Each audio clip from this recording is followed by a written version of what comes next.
মহাবিপদে ভুতুই। এমন বিপদে কোনোদিনও পড়েনি বাবুই পাখি। শুধু বাবুই না, সব পশু পাখির ভেতরেই এক ধরনের চাপা আতঙ্ক। বেশ কদিন ধরে সূর্যি মামা থেকে যেন গনগনে আগুন ঝরাচ্ছে। সারা চরাচর কেমন তেতে উঠেছে। প্রতিদিন সেটা একটু একটু করে বেড়েই চলছে। এভাবে চলতে থাকলে সব শুকিয়ে শ্মশানের মতো পোড়া ভূমি হয়ে যাবে। কেউ বাঁচবে না। তাহলে কি উপায়? উপায় অবশ্য একটা খুঁজে পেয়েছে বাবুই পাখি।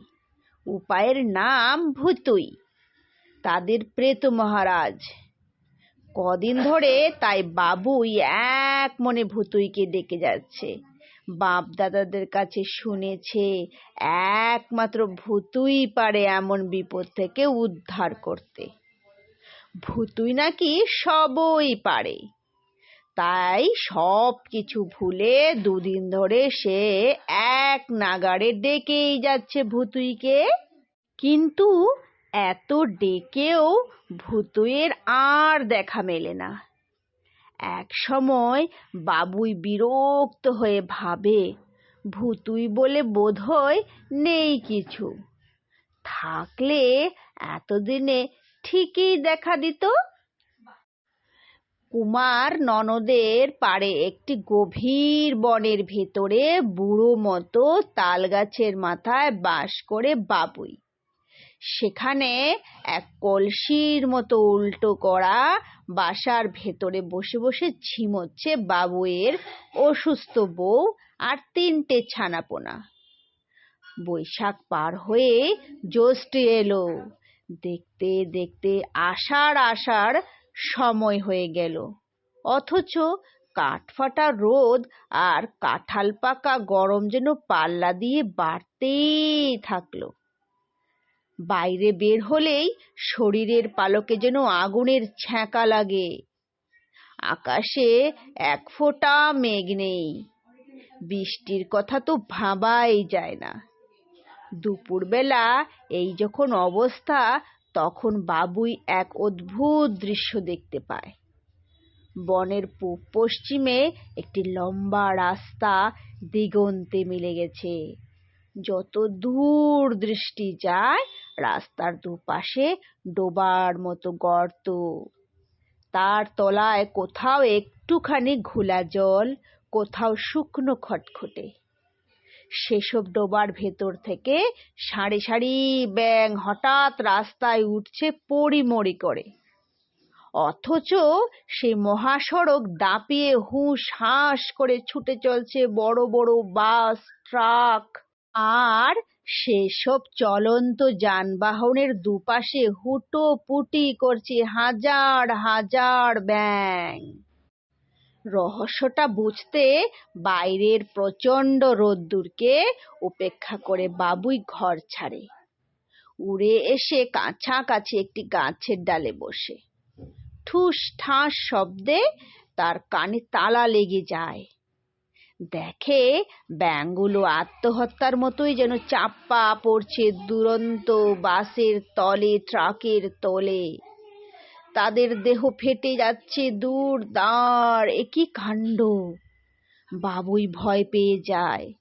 পাশের ডোবার দিকে বাবুই তাকিয়ে দেখে ছোট্ট একটি ব্যাঙ একা একা একটি গর্ত থেকে কিছুতেই লাফ দিয়ে উপরে উঠতে পারছে না। আহা বেচারা, ওরও মরার শখ। উড়ে গিয়ে তার পাশে বসে বলে, কি হয়েছে ব্যাঙ ভায়া? এমন পড়িমড়ি করে লাফ দিচ্ছ, গর্তে কি সাপ ঢুকেছে? ছোট্ট ব্যাঙ কটমট করে তাকিয়ে বলল, ব্যাঙাই দাদা বলেছে তাড়াতাড়ি পালাও, ডাঙায় যাও। ব্যাঙাই দাদা? হ্যাঁ, ব্যাঙাই দাদা। চেনো না? না। ছোট্ট ব্যাঙ অতি বিস্ময়ে বলে, তুমি ব্যাঙাই দাদাকে চেনো না? না, চিনি না। কি হয়েছে তাতে? তুমি ভুতুই দাদুকে চেনো?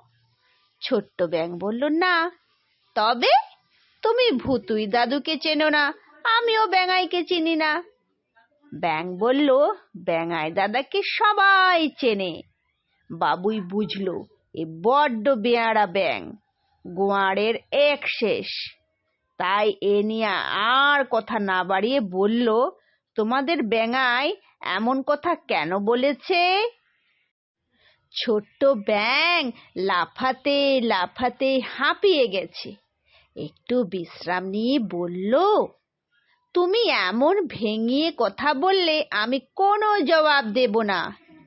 কেন, আমি ভেঙালাম কি করে? ব্যাঙাই দাদাকে শুধু ব্যাঙাই বলছো কেন?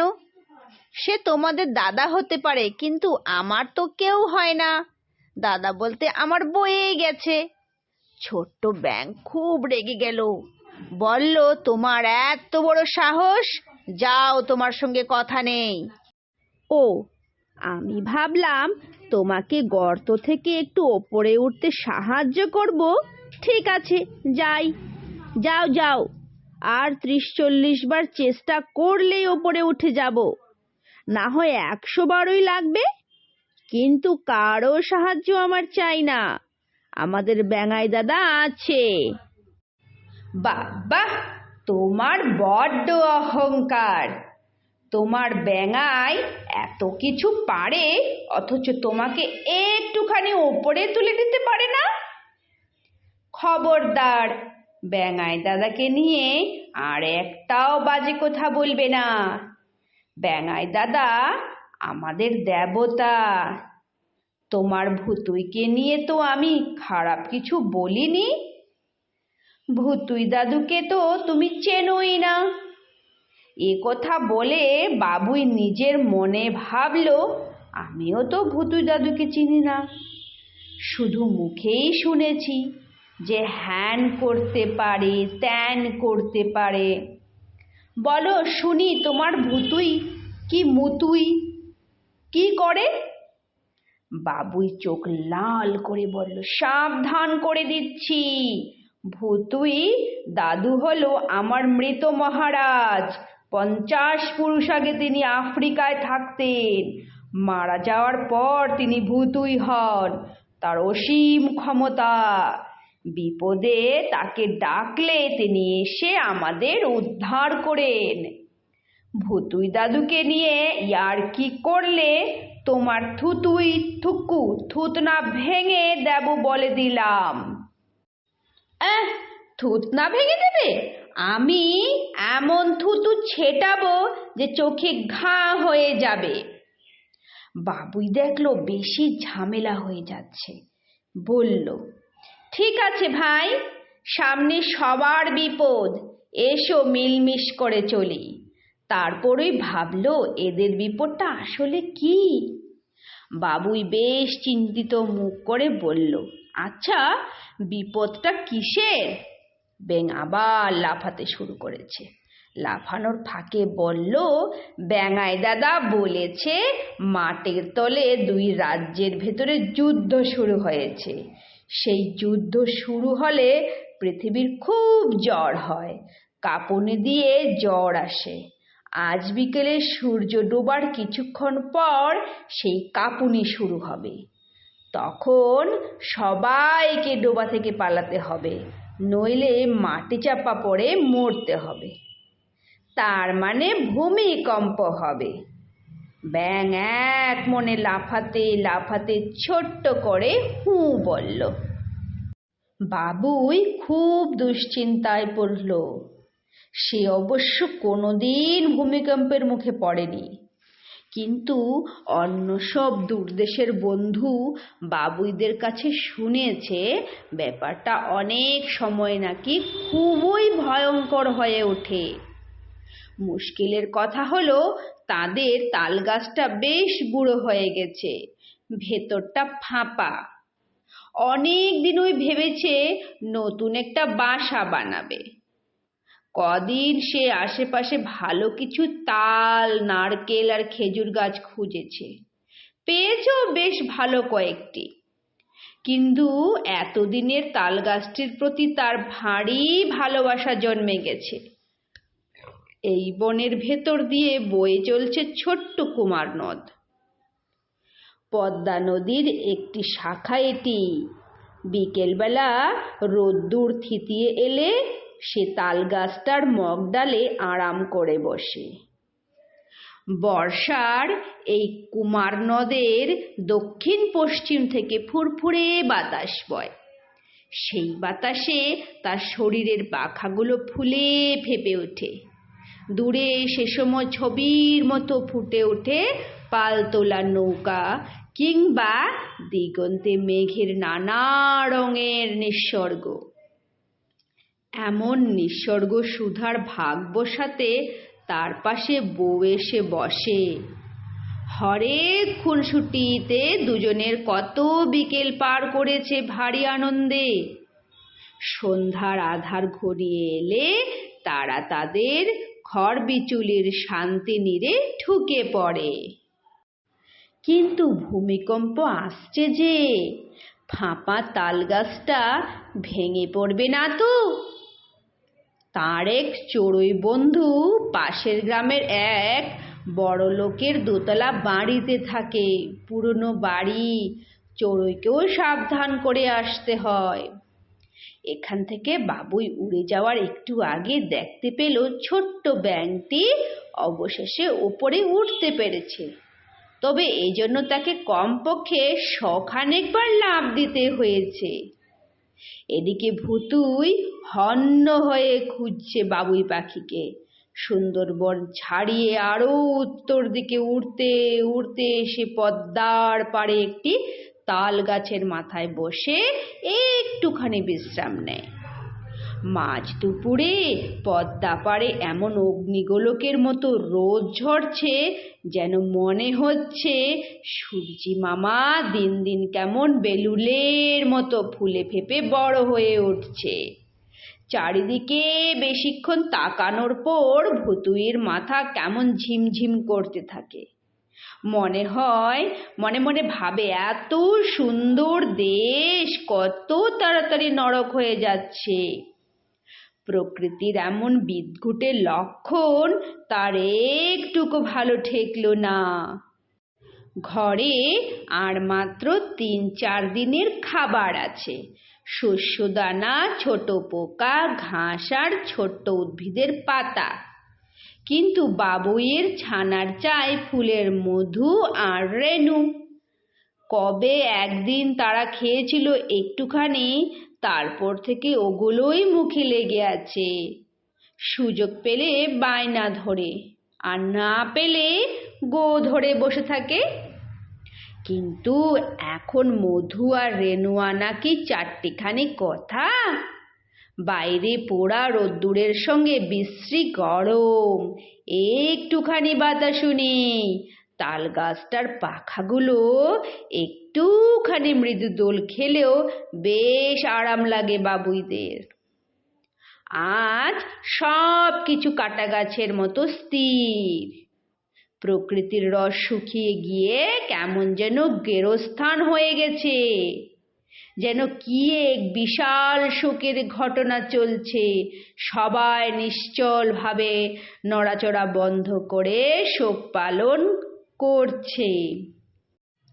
বাবুইয়ের বাসাখানি শীতে গরম, গরমে শীত। তারপরও বাতাসের দোলা না পেয়ে কেমন হাঁপ ধরে যায়। এদিকে ছানাপোনাগুলো গতকাল থেকে ফুলের রেণু খাবো বলে বলে বাবুইয়ের কান ঝালাপালা করে দিচ্ছে। এই গরমে সে কোথায় পাবে ফুলের রেণু? আজ দুপুরে বাচ্চাগুলো এমন কান্না জুড়ে দিল যে একটু রোদ নরম হতেই বাধ্য হয়ে বাবুই বের হয় ঘর থেকে। বাইরে একটু বাতাসও পায়, কিন্তু তা এমন লু হাওয়ার মতো যে বাবুইয়ের শরীরে যেন ফোস্কা পড়ে যেতে চায়। ভয় পেয়ে সে একটি গাছের ছায়ার নিচে একটুখানি জিরিয়ে নেয়। চারিদিকে প্রাণ শূন্য। শুধু দূরের মহাসড়কে পঙ্গপালের মতো ব্যাঙের ঝাঁক আশ্রয় নিয়েছে। হঠাৎ বাবুই নিজের অজান্তে হেসে উঠল। মাটি চাপার ভয়ে ব্যাঙগুলো রাস্তায় উঠেছে, অথচ একটু বেসামাল হয়ে বাস ট্রাকের তলে চাপা পড়ে পটপট ফেটে যাচ্ছে। ওদের ব্যাঙাই দাদা কি একটু সতর্ক করে দিতে পারতো না? বিশ্রাম শেষে ফুলের রেণু খুঁজতে আবার উড়াল দেয়, কিন্তু কোথাও কোনো গাছে ফুল দেখতে পায় না সে। ফুল গাছ কি সব হারিয়ে গেছে, কিংবা গাছ থেকে সব ফুল ঝরে পড়ে গেছে? হঠাৎ দূরে কিছু শুকনো ফুল গাছ দেখে দ্রুত সেদিকে এগিয়ে যায় বাবুই। ফুল গাছটির পাশে একটি বাড়ন্ত তাল গাছ। বাবুই দেখে সেই ছোট্ট খাটো তাল গাছে তরুণ বয়সী অচেনা এক বাবুই খুব সুন্দর নলখাগড়া আর হোগলার ডাল দিয়ে বাসা বেঁধেছে। এমন গরমে বেশিক্ষণ কাজ করা যায় না, কিন্তু তরুণ বাবুইয়ের হাতে সময় বেশি নেই। কাছে গিয়ে তালের একটি লম্বা পাতার ওপর আরাম করে বসে বাবুই। তারপর গোপন কথা বলার মতো ফিসফিস করে বলে, ভূমিকম্প হবে জানিস? সামনের সপ্তাহে তরুণ বাবুইয়ের বিয়ে। এরই মধ্যে সে নতুন বাসাটির দুটি নিম্নমুখী গর্ত বানিয়েছে। সেই গর্তের এক পাশে তার নতুন বউ ডিম পাড়বে, অন্য পাশে লম্বা করে যাতায়াতের পথ থাকবে।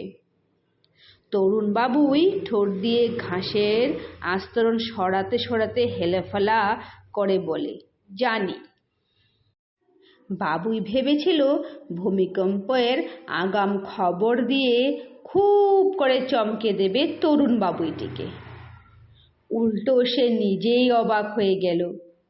বলল, কি করে জানলি? তরুণ বাবুই নতুন বানানো বাসাখানি যত্ন করে পেট দিয়ে ঘষে গোলাকার ও মসৃণ করতে থাকে। কাজের ফাঁকে লম্বা নিঃশ্বাস ফেলে সে আগন্তুক বাবুইকে বলে, ভুতুই দাদু বলেছে। বাবুই চমকে যায়। ভুতুই দাদু? তাকে তুই কোথায় পেলি? বাবুইকে তরুণ বাবুই আবার চমকে দিয়ে বলে, তোমার পিছনে তাকিয়ে দেখো। বাবুই পেছনে তাকিয়ে হা হয়ে যায়। ভুতুই এসেছে, সত্যিকারের ভুতুই।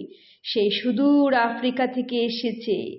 তরুণ বাবুই বলে, ভুতুই দাদু তোমার কথাই জিজ্ঞেস করছিল। এই দেখো ভুতুই দাদু আমাকে কত সুন্দর নলখাগড়া আর হোগলার ডাল দিয়েছে। ভুতুই দাদু দেখতে কেমন তা বাবুইয়ের কোনো ধারণাই ছিল না।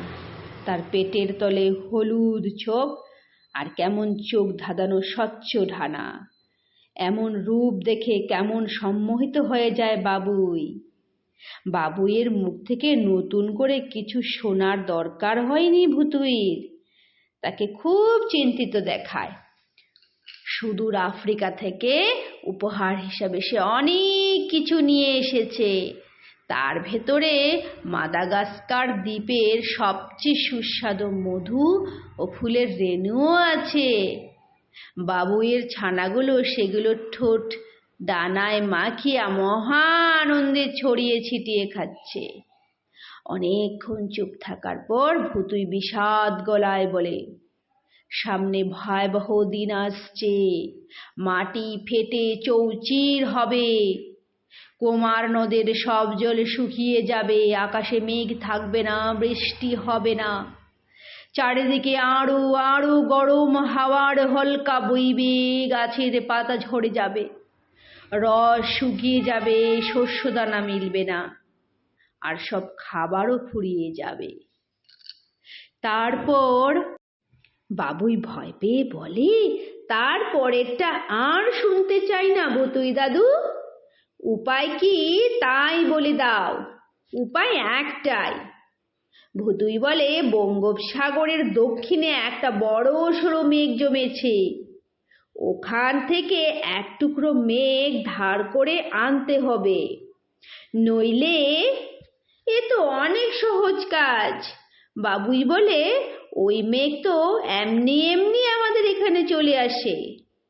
ভুতুই বলে, না, এবার তা হবে না। সব জায়গায় মাটি ফেটে চৌচির খরা, এক ফোঁটা বৃষ্টি নেই।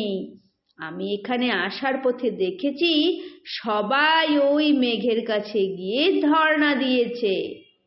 বাবুই বলে, আমাকেও কি ধর্ণা দিতে হবে?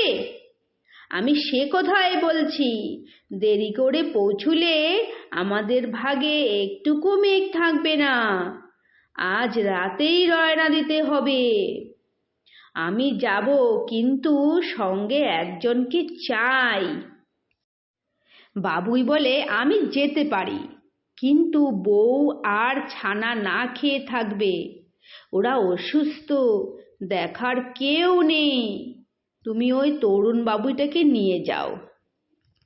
তরুণ বাবুইকেও ডেকে এ কথা বলতেই সে আমতা আমতা করে। ভুতুই বলে, যেতে ভয় পাচ্ছ?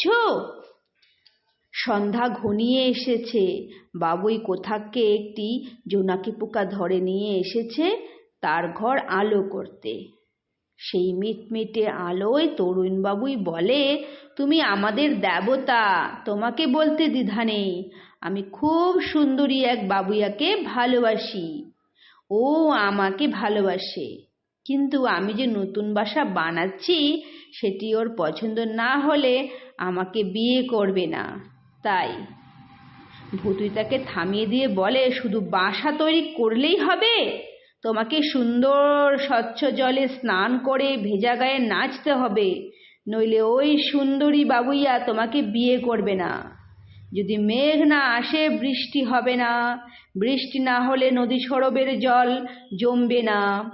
তখন তোমার সুন্দরী কনে এমনিতেই তোমাকে ছেড়ে চলে যাবে। তরুণ বাবুই তাও তো মুখে বলে, কিন্তু ভুতুই আবার তাকে থামিয়ে দিল। বলল, ঠিক আছে, কাউকে দরকার নেই, আমি একাই যাব। এমন সময় হঠাৎ প্রবল ভূমিকম্প শুরু হলো। ক্ষণে ক্ষণে কাঁপতে থাকলো তাদের ফাঁপা তাল গাছটি। সন্ধ্যার সেই ধোঁয়াটে আঁধারে সব পাখি তখন ডানা মেলছে আকাশে। তাদের চিৎকার চেঁচামেচিতে মুখরিত হয়ে উঠেছে সন্ধ্যার স্তব চরাচর। চড়ুই পাখির কথা মনে পড়ায় বাবুইয়ের হঠাৎ মন খারাপ হয়ে গেল। তাই দেখে ভুতুই বলল, তোমার চড়ুই বন্ধুকে আমি আগেই জানিয়ে দিয়েছি ভূমিকম্পের কথা। তরুণ বাবুই বিষাদ মনে একা একা কি যেন ভাবছিল। হঠাৎ বলল, ভুতুই দাদা, আমি যাব তোমার সাথে। ভুতুই আর তরুণ বাবুই মেঘ আনতে যাচ্ছে শুনে আর সব পশু পাখিদের ভেতরেও গুঞ্জন শুরু হয়ে যায়। চাতক বলে, শূন্য আকাশে চেয়ে থাকতে থাকতে চোখে নীল জমেছে, শরীরে আর একটুকু শক্তি নেই। এমনটি কোনোবার হয় না। তোমরা তাড়াতাড়ি যাও ভাই। লম্বা গলা আর লালচে হলুদ ঠোঁটের বক ধ্যানীর মতো দাঁড়িয়ে আছে। বলল, খাল বিল সব শুকনো, মাছ নেই। যাও ভাই, মেঘ নিয়ে এসো, আমি অনেক মাছ উপহার দেব। ডোবার ঘোলা তপ্ত জলে ঘুরঘুর করছিল পানকৌড়ি, কাদা খোঁচা আর হট্টিটিও। ওরা বলল, আমাদেরও বাঁচাও ভুতুই। শিমুল পলাশ গাছে দোয়েল আর কোয়েলের দল চুপচাপ সব শুনছিল। বলল, জল তেষ্টায় আমাদের গলার সব সুর শুকিয়ে গেছে, গান গাইতে পারি না। মেঘ আনো ভাই, তোমাদের খুব সুন্দর গান শোনাবো। চড়ুই এসে বলল, মেঘ আনতে না পারলে খেতে শস্য হবে না, সব মানুষ না খেয়ে মরে যাবে, আমরাও শস্যদানা পাবো না। এক সময় হঠাৎ তরুণ বাবুয়ের হবু বউ কাছে এসে ফিসফিস করে বলল, তোমার কোনো ভয় নেই, যাও মেঘ নিয়ে এসো, আমি তোমারই থাকবো।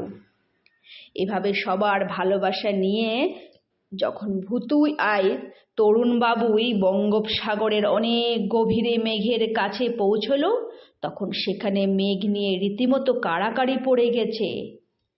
বাবুইরা আকারে অনেক ছোট, তাই বড় বড় পাখিদের সঙ্গে কিছুতেই পেরে উঠল না।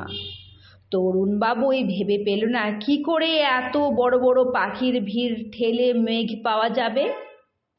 তরুণবাবুয়ের মনে হলো যতটুকু মেঘ রয়েছে তার চেয়ে অনেক বেশি রয়েছে পাখিদের বিশাল বিশাল ঝাঁক। তারপরও ভুতুই যতভাবে সম্ভব চেষ্টা করলো এক টুকরো মেঘ জোগাড় করতে, কিছুই পেল না। হতাশ আর ক্লান্ত হয়ে ওরা একটুখানি জিরিয়ে নিল। ভুতুই তখন অনেক ভেবেচিন্তে একটা উপায় বের করলো। বলল, একটা বুদ্ধি পেয়েছি। যার কাছে দুটো মেঘ আছে তার কাছ থেকে কাকুতি মিনতি করে একটা চেয়ে নিতে হবে। তরুণবাবুয়ের খুব মন খারাপ হয়ে গেল। সে ভেবেছিল এমন কোনো কাজ নেই যা ভুতুই পারে না। এখন দেখা যাচ্ছে ভুতুই অনেক কিছুই পারে না। ভুতুইও অনেক ক্ষেত্রে তাদের মতোই খুব সাধারণ আর অসহায়। নিজেরা অসহায় হলে ভয় লাগে না, কিন্তু গুরুজনেরা অসহায় হলে দুঃখ কষ্টের শেষ থাকে না। কিন্তু বিপদ আরও বাড়লো। ভুতুইয়ের বুদ্ধিটা একটুকু কাজে লাগলো না। কাকতি মিনতি দূরের কথা, ভুতুই আর বাবুইকে কেউ পাত্তাই দিল না। শত চেষ্টা করেও তারা মেঘেদের কাছে ঘেঁষতে পারল না। এটা আরো কষ্টের। ভুতুই বাবুইদের দেবতা হলে কি হবে, অন্যদের কাছে তো কেউ না, ফলে তারা কেউ গুরুত্বই দিল না। সব আশা ফুরিয়ে গেলে একে একে। ক্লান্ত বিধ্বস্ত তরুণ বাবুই দুর্বল শরীরে ঝুপ করে সাগরের জলে পড়ে গেল। অতি বেদনায় চোখ ভিজে গেল ভুতুইর। আহা বেচারা, তার সঙ্গে এসে আজ মরতে বসেছে। ভুতুই বুঝতে পারছে তার ক্ষমতা সামান্যই। বাবুইরা তাকে খুব ভালোবাসে বলে মনে করে তার অসাধ্যে কিছু নেই। সে এবার বাবুই সমাজে মুখ দেখাবে কি করে? নিজেকে ভীষণ অসহায় লাগলো তার। সমুদ্রের জলে দোল খাচ্ছে তরুণ বাবুইয়ের দেহ। মরেই গেল কি? মুখের কাছে গিয়ে ভুতুই ভালো করে নিঃশ্বাস করে পরীক্ষা করে দেখে এখনো অল্প অল্প শ্বাস আছে। হঠাৎ নবীন মেঘ এগিয়ে আসে ভুতুইয়ের কাছে, বলে, ও কি মরে গেছে? মেঘের চোখেও জল। ভুতুই বলে, এখনই হয়তো মরে যাবে। মেঘ বলল, আমার পিঠে ওকে চড়িয়ে দাও, কোথাও যেতে হবে বলো। ভুতুইয়ের চোখ এবার আনন্দে ভিজে গেল। বলল, আমি পথ দেখাচ্ছি, আমার পিছে পিছে এসো। সারা পথে তার বুক ধুক ধুক করতে লাগলো। তরুণ বাবুই বাঁচবে তো? সমাপ্ত। নমস্কার। গল্পটি ভালো লাগলে নিশ্চয়ই লাইক এবং কমেন্ট করবেন। নতুন নতুন গল্প পেতে চ্যানেলটিকে সাবস্ক্রাইব করতে ভুলবেন না যেন।